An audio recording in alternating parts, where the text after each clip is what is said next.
We alighted the cart at the roadside and hopped over a stile that the driver had pointed out to us, and started to make our way through the trees towards the house. I had a feeling of dread as we approached through those trees, and I drew my revolver, fearful that cheetah or baboon would jump out on us for any moment. But even the fear of these beasts paled in comparison with my dread of encountering Dr. Roylott. The house is indeed in a state of disrepair. See, Watson, the broken windows that have been boarded up. And the roof is caved in on the east wing. It's the very picture of ruin. Note the scaffolding and signs of repair to the stonework, and yet the lack of any workmen. I would dare to say that Roylott's money is dwindling faster than we thought. Oh, look. There's smoke coming from that chimney in the central portion.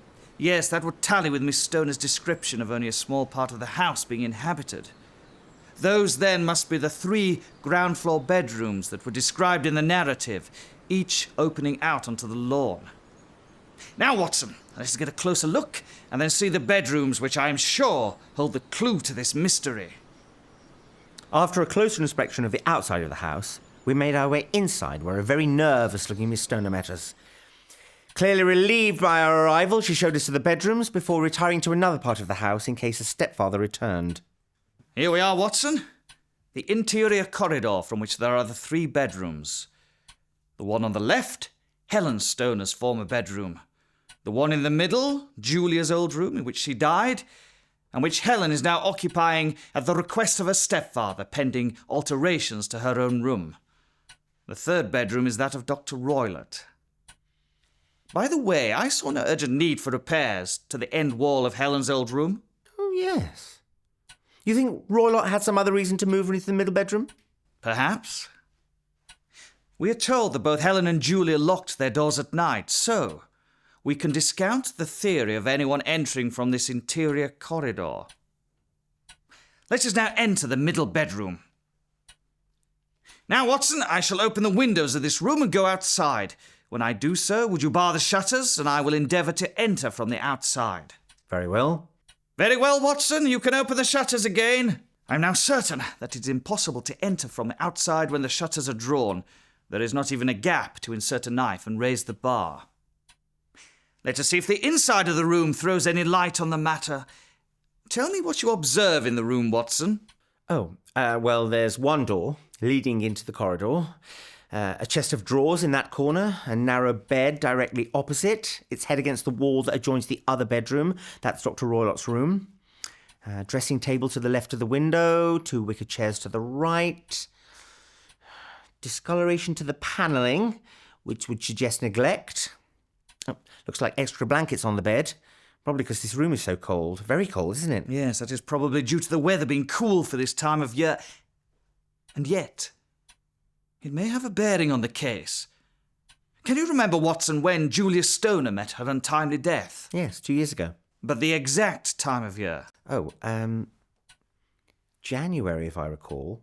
Yes, for she was due to be married 2 weeks later. Yes, winter. Very interesting. What else do you observe? Anything out of the ordinary? Well, there's the small air vent, of course, which is approximately 4 inches in width and height, which is over the bed, which, of course, connects to Dr. Roylott's room, as Stoner mentioned that in her narrative. A bell rope beside the bed. Nothing unusual in that.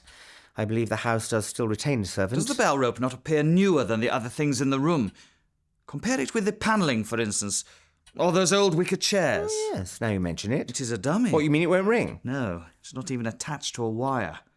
This is very interesting. You can see now that it is fastened to a hook just above where the little opening for the ventilator is.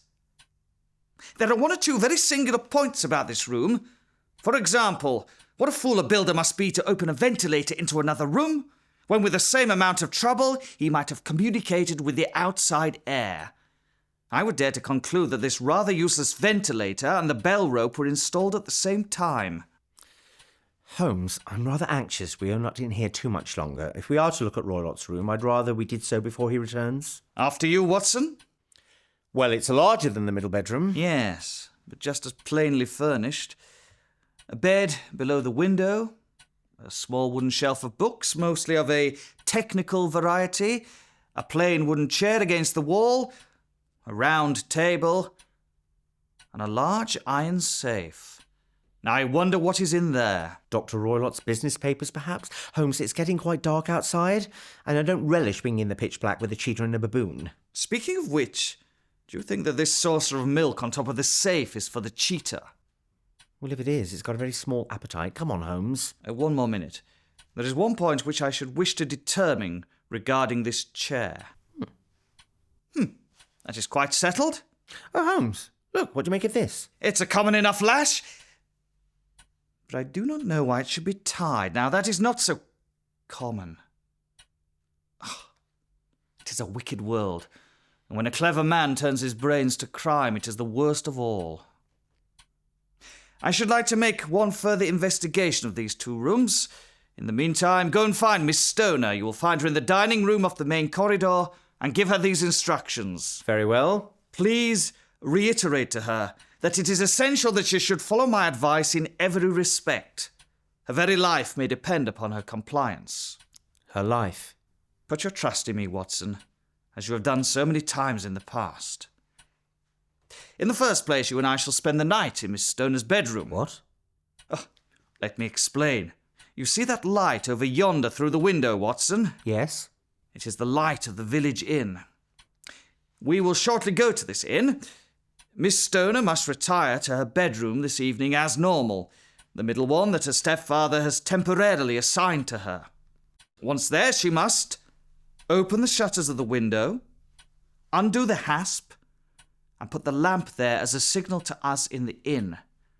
When she hears her stepfather go to bed, she must extinguish the light, leave the shutters open, and then quietly leave this room and return to her former bedroom. She'll be quite safe there. And when we see her signal? We shall return to the house, enter the middle bedroom through the window, which will be perfectly accessible if Miss Stoner has followed my instructions and opened the shutters. And then? We shall spend the night in her room and investigate the cause of this noise which has so disturbed Miss Stoner. I say we, Watson, but I am aware that there is likely to be danger tonight. Whilst your help, as ever, will be invaluable, I must give you the option to refuse. No need to ask me, Holmes. I'll most certainly be there. Thank you, Watson. You've made your mind up about this case, haven't you? Perhaps I have. I need proof, of course. Tell me one thing, though. Did Miss Stoner's sister die from some dreadful fright? I believe there was probably a more tangible cause. But I am certain that our Miss Stoner is intended to meet the same fate. Now quickly, we must act before Roylott returns. Go give Miss Stoner her instructions. I passed Holmes' instructions to Miss Stoner, who accepted them without the least fuss. I've noticed before how Holmes, despite his occasional coldness, can have such an effect on people. He has an air of trustworthiness and command which renders people receptive to his often curious instructions. Hours later, after a hurried meal, we stood at the window of the village inn, a mile or so from the house, attuned to the signal of the lamp we expected to see presently, where the inn could not have been more strategically placed. An hour or so earlier, we'd seen Roylott returning in a trap, roaring with fury at the young driver who fumbled the keys to the locks of the gates that led to the driveway of Stoke Moran. Holmes, you speak of danger. Yet you must have seen something in those rooms that I did not. No doubt I deduced more than you, Watson. But I imagine you saw all that I did. You saw the ventilator and the bell rope, for instance? Yes, the dummy rope was odd, but the ventilator? It was so small, a rat would have struggled to get through it. Did you confirm with Miss Stoner when the ventilator and bell rope were installed? Yes, she said 2 years ago. About the time of Julius Stoner's death. A ventilator is installed, a bell rope is hung, and the lady who sleeps in the bed dies.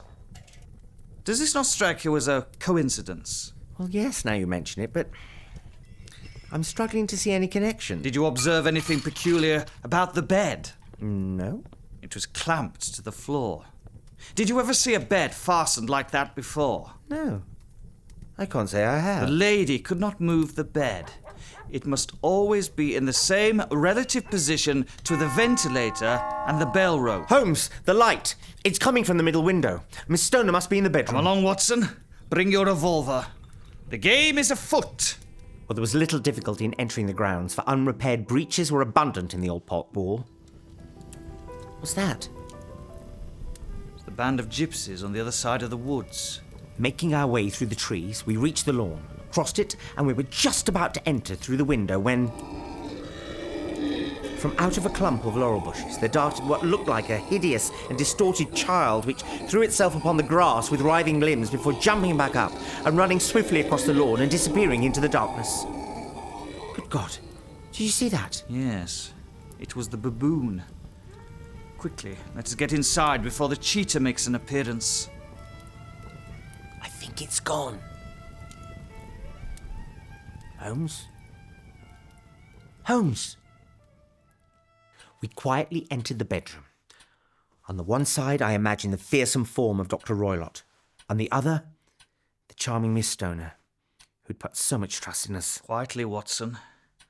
The least sound would be fatal to our plans. We must sit without a light. He would see it through the ventilator. Do not go to sleep. Your very life may depend upon it. Have your pistol ready? I will sit on the side of the bed, and you in that chair. How I shall ever forget that dreadful vigil. I could not hear a sound, not even the drawing of a breath, and yet I knew. My companion sat open-eyed within a few feet of me, in the same state of nervous apprehension which I myself was in. The shutters cut off the least ray of light, and we waited in absolute darkness. Exactly how long we waited in total darkness I do not know, for the minutes passed like hours, the distant church clock sounding 12, then 1. Without sight, I became acutely aware of each and every sound. The strong beating of my heart, the wind, an owl hooting, and then a distant cat-like whine which told us that cheetah was at liberty. Then suddenly, up near the ventilator, there was a momentary gleam of light which vanished again almost immediately. It was followed by a strong smell of burning oil and heated metal. Somebody next door had lit a dark lantern. Footsteps next door, then a chair creaking, and the clanging of metal. For what must have been half an hour, I sat with straining ears, and then suddenly there was a very gentle, soothing sound, like a small jet of steam escaping continually from a kettle. The instant we heard it, Holmes sprang up from the bed, struck a match, and lashed furiously at the bell pull with his cane. You see it, Watson? You see it? You see it? No, I can't see a thing, Holmes. Good God. That would have been heard down the village. What does it mean? It means that it is probably all over, and perhaps it is for the best. With a grave face, Holmes lit a lamp and led his way down the corridor to the doctor's room.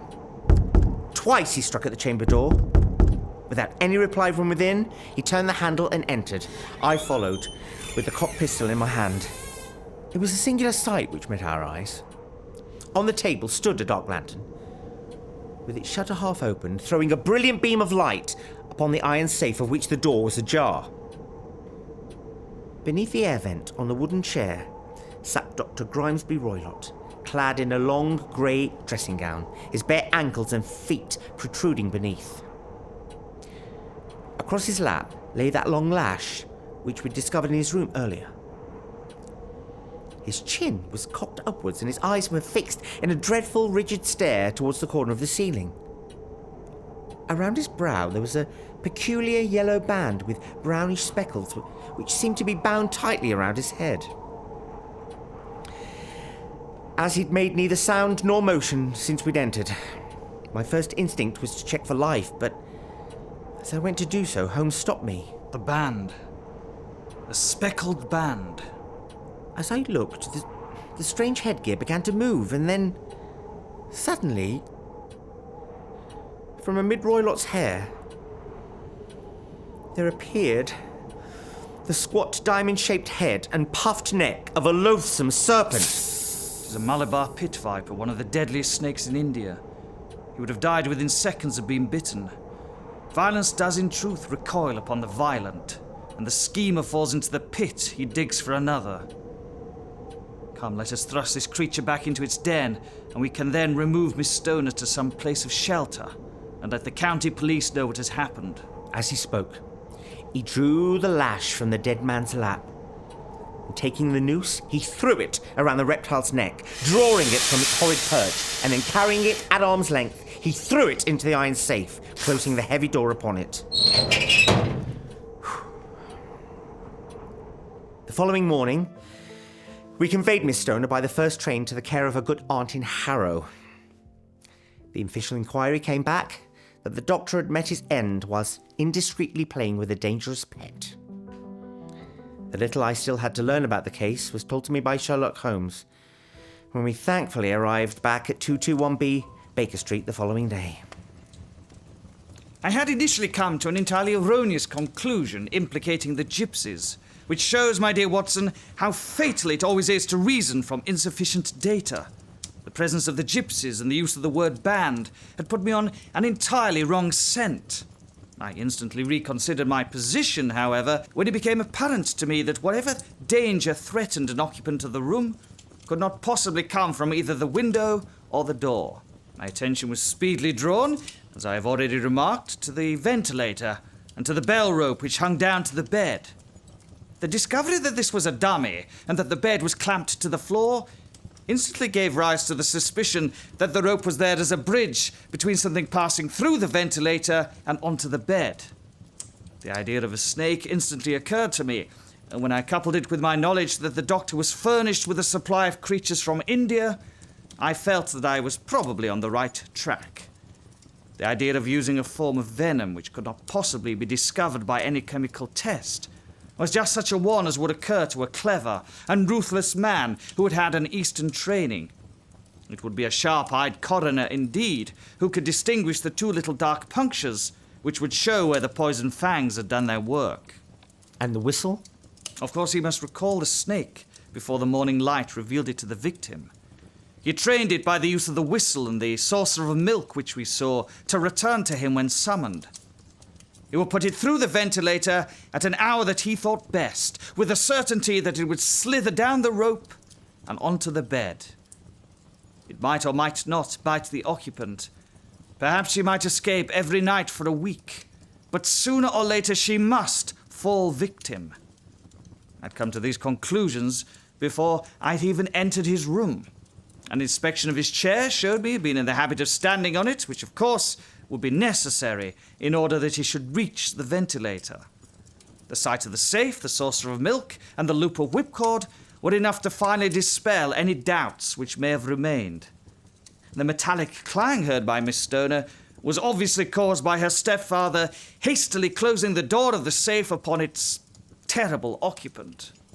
I heard it hiss, as I have no doubt that you did also, and I instantly lit a light and attacked it. What was the significance of the time of year and the extra bedding? Roylott had to be as certain as possible that the snake would make its way into the bed as the occupant slept. If the room was cold, as in winter, or this cold April, where would an Indian snake have found the most warmth? Clearly in the warm, cosy bed. Holmes, the way you attacked that snake, it was almost as if you were provoking it, rather than merely driving it back up the rope and through the ventilator. Some of the blows of my cane may have roused its snakish temper, so that it flew upon the first person it saw. You intended for it to kill Roylott. If my actions caused his death, I cannot say that it is likely to weigh very heavily upon my conscience. Holmes? But surely Roylott should have faced the justice of law. And are you certain that he would have been found guilty of murder? In all probability, it would have been deemed an unfortunate incident involving an exotic animal, and Roylott would have escaped justice. In which case, Miss Stoner, and perhaps even you yourself, Watson, would never have been safe. As for whether I intended the Speckled band to kill him, I couldn't possibly say.